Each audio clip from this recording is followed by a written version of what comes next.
hear me? Some of y'all are ready to receive it, but he's getting ready to come out. Oh my God, here it is. Number 3, begin to let him out.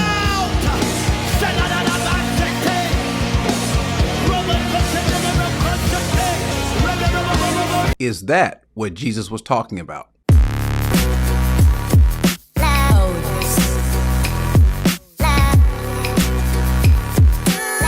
There's a passage that I've been asked to address regarding tongues, but it's not the passages that you may think that you may be accustomed to us dealing with. There's a passage that there is a little bit of debate about what it means and if it applies. And so I want to go to this text because the question is Jesus forbidding these modern day tongues? The tongues that we hear today, are these the types of tongues that Jesus forbade or spoke against? This is in Matthew chapter 6, verse 7. And he says, and when you are praying, do not use meaningless repetition as the Gentiles do, for they suppose they will be heard for their many words. Now, what I want to do is I want to pull up some different translations as well, because there's some issues here. There's some difficulty. There's some debate as to how should this be spoken? What is it? What's meant here? And so let's look up the NET and let's also look up the ESV. The ESV says, which is the one you see in the middle, it says, and when you pray, do not heap up empty phrases as the Gentiles do, for they think they will be heard for their many words. And then the Net Bible, the NET says, and when you pray, do not babble repetitiously like the Gentiles. So the question is going to be, what's meant here? Now, again, there is some debate. And so I want to bring up the debate that is there. And I want us to see which one, what's the correct way of putting it. So let's go back to the NASB. And I want you we're going to look at the Greek also. And I want to look up this particular word. It says, and when you are praying, do not use meaningless repetition. Some say vain repetition. Some say babble or empty phrases. Why do you see the translators, depending upon which translation you use, why do you see them having different words that are used there? Well, again, remember, when you translate from Hebrew to English or Greek to English, you're trying to find a word to help convey not just the meaning of the word, but also kind of the thought behind it. It's hard to do to translate because there is no such thing as an actual literal word for word translation, because you just couldn't do it. You're going to have to add some words or rearrange things to kind of make it sound right in the English.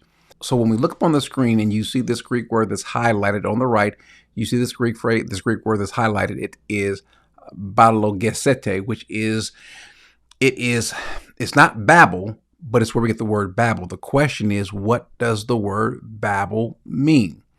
And so what I want to do is I want to look up a couple of different lexicons and kind of see if we can find an idea. You'll see where the problem comes in. Let's pull up a couple of them. Let's pull up the TD&T and notice what it says. It's used only. Now, this is one of those words. Let me make this a little bit bigger so you guys can see as well. This word is only used in Matthew 6:7. It's found nowhere else in the New Testament. Now, it's found in other Greek writings in antiquities, but never in the New Testament except for here. And even still, what's meant by this? It means to babble in the sense of trying to achieve success in prayer by heaping up repetitions. The etymology, look what he says, is much disputed. The word was perhaps formed in an analogy to batarizo, which is to stammer. There's another word, to stammer, and we see this word used in the Bible before, to stammer, kind of incoherently. So what does that mean? Does that mean that it is that someone is speaking that words like, what in the world this person said? Or they said English words like we were speaking English. Still, what in the world does this person say? Because you can hear someone babbling or stammering using English words, and you know what each one of those words are, but they're just phrased or ran together, and this is just kind of incoherent. Is that what they mean? Is this what was happening in the Greek?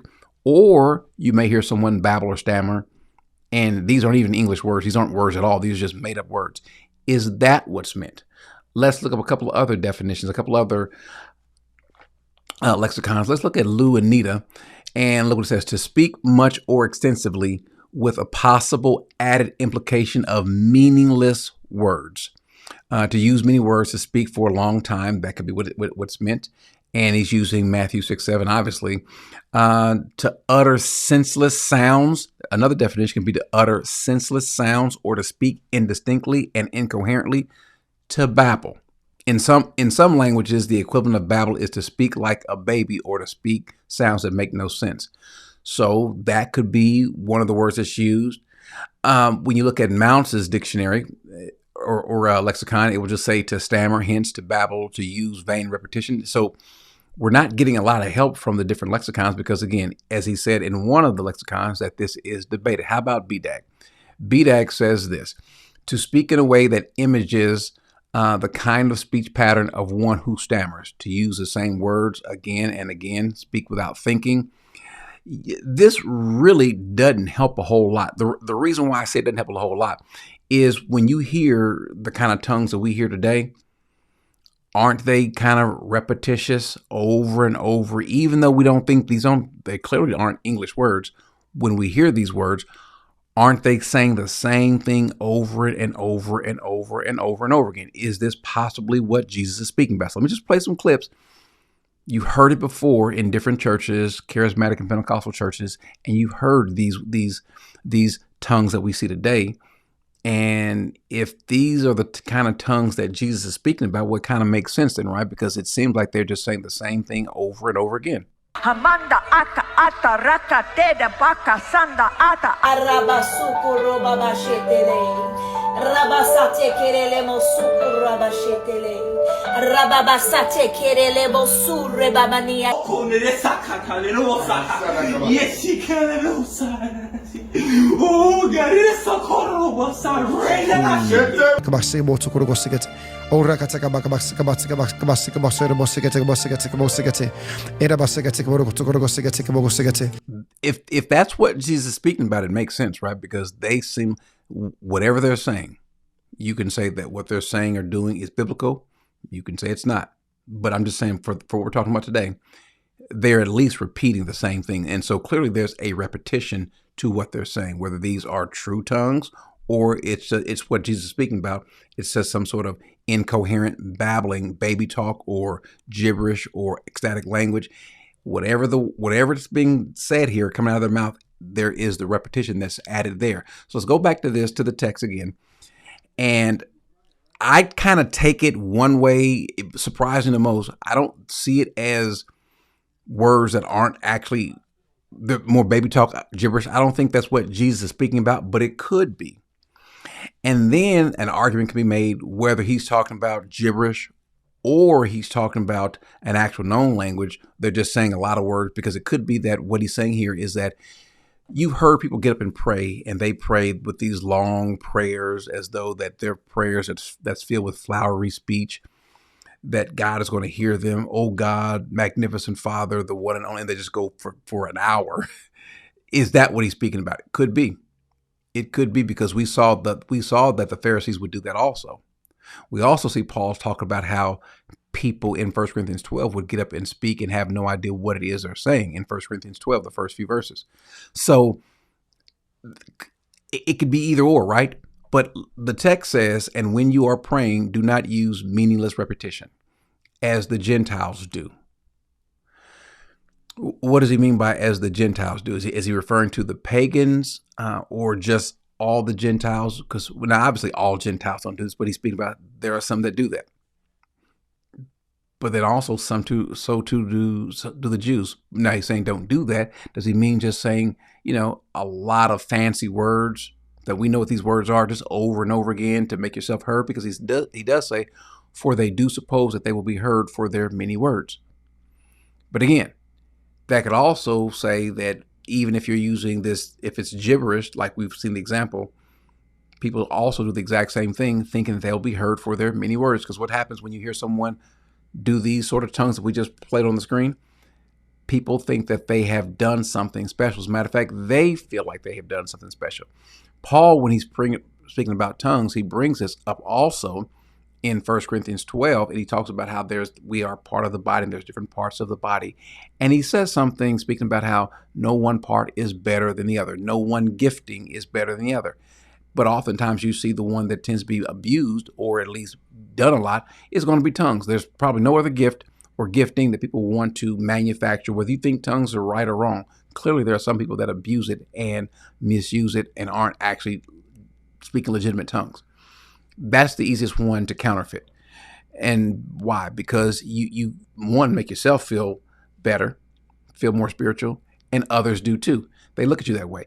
And so Paul is saying, no, don't do that. Don't go after or grasp after the things, the gifts that you think make you look better. He says, and the eye, verse 21, cannot say to the hand, I have no need of you, or again to the head, to the feet, I have no need of you. On the contrary, it is much truer that the members of the body which seem to be weaker are necessary, and those members of the body which we deem less honorable, on these we bestow more abundant honorable, and our less presentable members become much more presentable, whereas our more presentable members have no need of it. His point is, there are certain gifts that we think that are better gifts than others.